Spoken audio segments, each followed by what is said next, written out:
Hello and welcome to the May 2025 LLR LMC podcast covering events over the past month.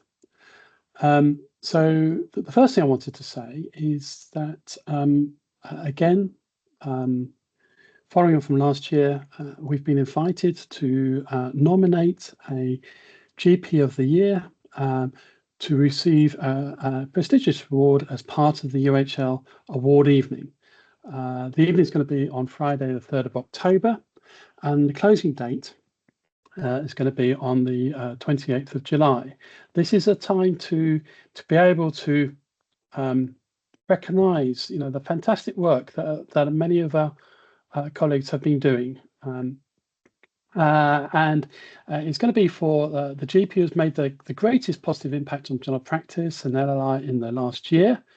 And if you're going to be the nominator, you need to provide a statement of between 100 and 300 words, which should indicate how the nominee has fulfilled one or more of the criteria. And the 4 criteria is again the same as last year, which is provided leadership to general practice, developed new services, supported the development of general practice, or supported diversity, inclusivity, and or health equality. This year, the only thing additional is that we're asking whether you could give specific examples of how the nominee has achieved one or more of the criteria, and some idea of what impact it has had. Great time to nominate a GP who's been doing lots of work and which hasn't been recognised, and you can do that through our website. There are links within the newsletter to click on directly. Last year it was a fantastic evening. We had 3 shortlisted. It was actually won by Annette Durant, really inspirational. So hopefully we can do the same. The next thing I'd just like to mention is that the GPC has issued a short report called the Value of a GP. Now this actually just summarises all of the things that we know, things that make general practice what it is, about why general practice has got to be the bedrock of the NHS, and what advantages there are to having a good, well-resourced general practice service. So I would recommend that you have a glance at that. I also recommend that you consider sharing it with your PPG. You might even want to make it available through your website to your patients.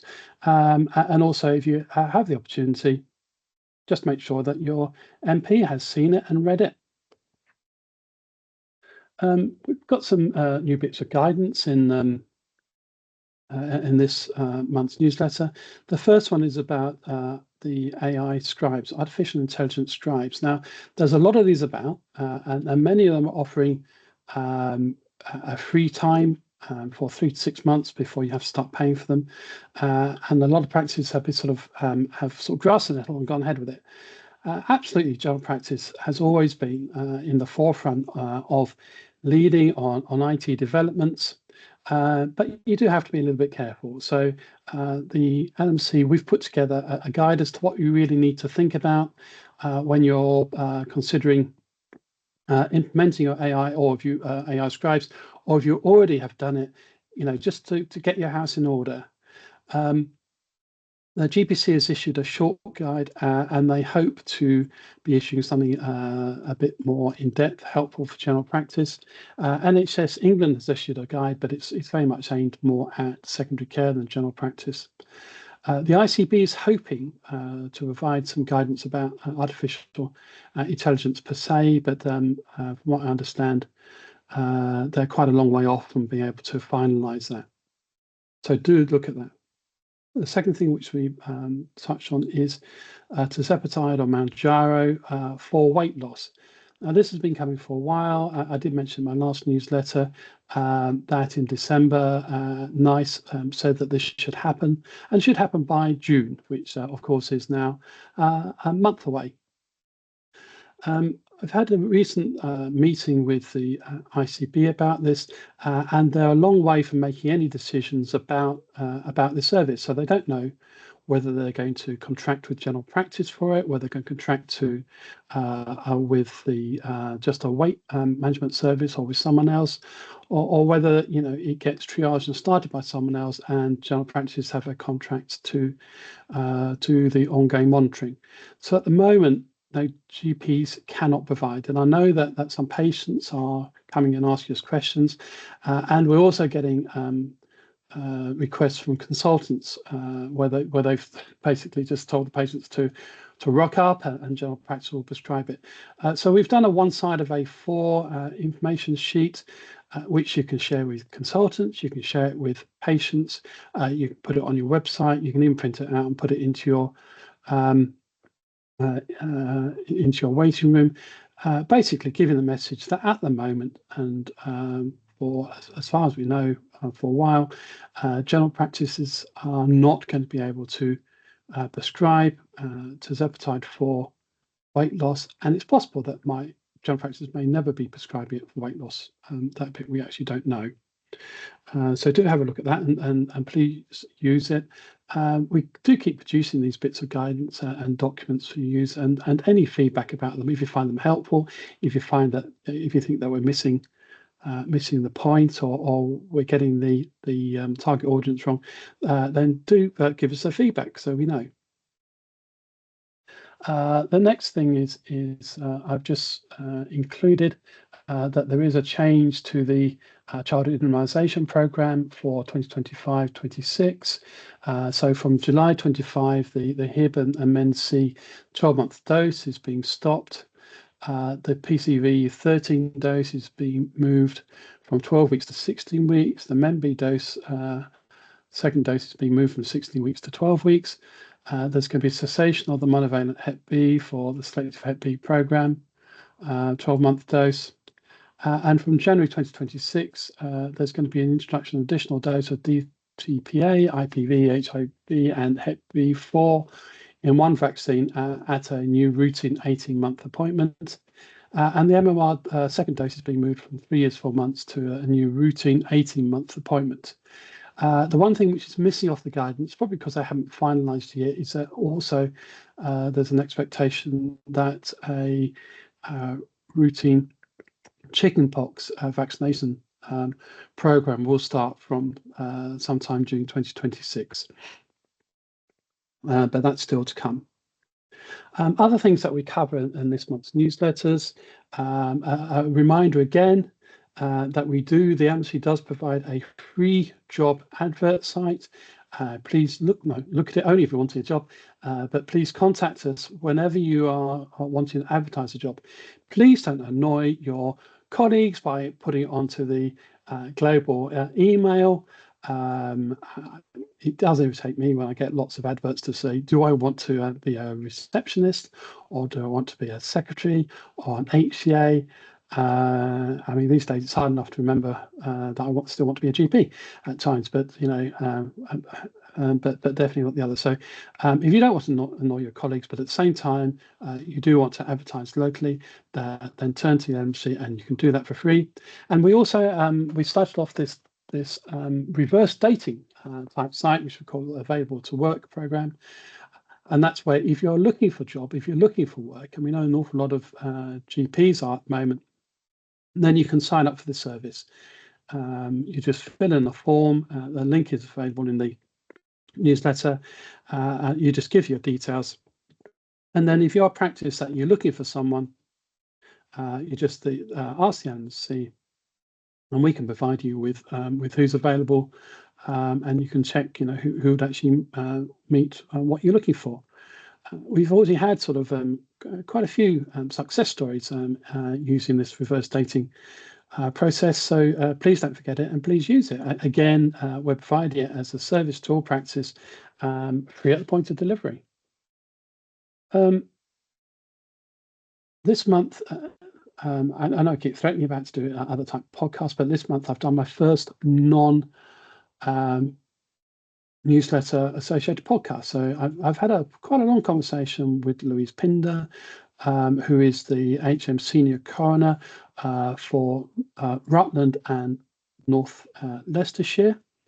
When we did going through the questions in advance, we thought it'd probably last about 15 to 30 minutes. I think both of us got a bit carried away, and so I had a quite good and open chat. So it is 46 minutes, so it's quite long, but it is full of information, and definitely for clinicians. It's very reasonable to listen to that and to record it as being CPD, because that's what it is. I mean, I learned a lot just talking to Louise, and I've been working the colours closely for many years.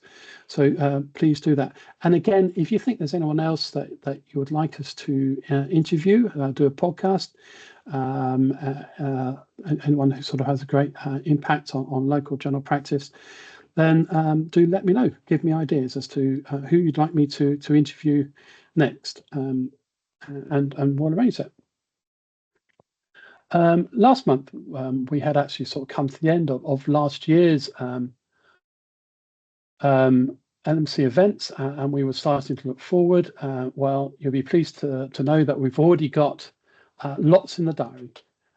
So the first one is on Tuesday, 10th of June, when we're going to have a webinar aimed at all GPs and practice managers, discussing about local action. So the collective action has now finished nationally, but there's very much a push that we should continue with local action. So that's continuing with the pressure, in particular, not to do work that isn't ours, and not to do work that we're definitely not funded or contracted to do, but also to consider stopping work that is being underfunded. So that's services where you're being paid less than it actually costs you to provide. So do sign up to that and come along, listen, but also come along to participate. When I say come along, it's virtual, so walk to your desk and participate. The next one that we have is going to be in June, 25th of June, and this is about partnership agreements. Now, if you're a partner, or if you're thinking about being a partner, and that's a GP or other partner, then do come along and listen. It's actually being, the lead speaker for it is Daphne Robertson. Again, it's someone I've known for many, many years, and she's the founder and senior partner of DR Solicitors, who specialise in general practice and health issues. So they are completely in the know. So do sign up to that. So anyone considering partnership, or if you're a partner, or practice managers, because you need to understand, again, the importance for this, and to be cajoling your partners so they actually have got one in place. It's one of those things that if you do it, you just leave it in the drawer, but it's really important it's in the drawer, so that if something goes wrong, or if there's a question, or if there's a query, or you get a split decision, then you can go to that to say, well, what were the rules that we agreed to when we entered into partnership together. The next one is going to be in the end of July, which is about understanding notional rent reviews and improving your property. So this is going to be held by, main speaker is going to be Rebecca Reynard, who's the director. He's one of the directors at GP Surveyors, which is a company that specialises in surveying for general practice. And that will tell you about the triennial notional rent reviews. How do you go about making sure that you get the right information, and how do you can go about appealing it? If you've never appealed it, it is worth doing. Really is worth doing. Normally on your first appeal, you see a significant increase in your notional rent. Of course, that then resets your base for future reviews. It is triennial, and unless they've changed it, actually they charged 1 year's worth of the increase. So you get 2 years worth of the increase that they have argued for, and again, as I said, that you've actually reset the baseline for forevermore. So do come along and listen to that. And then next one is considering succession planning and partnership change. So what's going to happen in the future? So how are you going to protect your partnership? How are you going to sort out what's happening to your premises, and all the other things that you need to think about? This again, the speaker is going to be Rebecca Reynard, and that's going to be in September. And again, she's a director at GP Surveyors. We've got another date in September. Well, we've got another talk that's going to be into September, but we haven't actually got a date yet. But that's going to be on GP practice finances.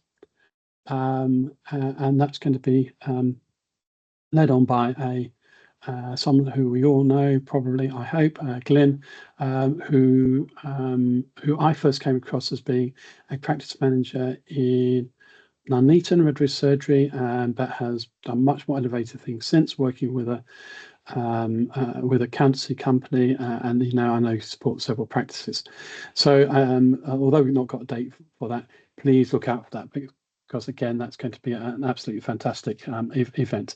And that one we're going to do face-to-face. Okay, so where possible, we're going to do face-to-face. The other speakers are all for quite a long way away, so they're all more than happy, or ask us they can be remote, but where we can, we will pot in some face-to-face, which does improve, I think, in networking, if you can actually put faces to names, really. So I mean, that's the end of this, probably our shortest one yet, podcast for this month of May. Again, any questions, any queries, do contact the LMC, inquiries at llrlmc.co.uk, or contact myself, grant.ingrams, at llrlmc.co.uk.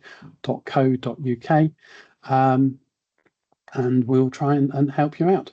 So I hope you have another fantastic month, and hopefully catch up in June. Thank you.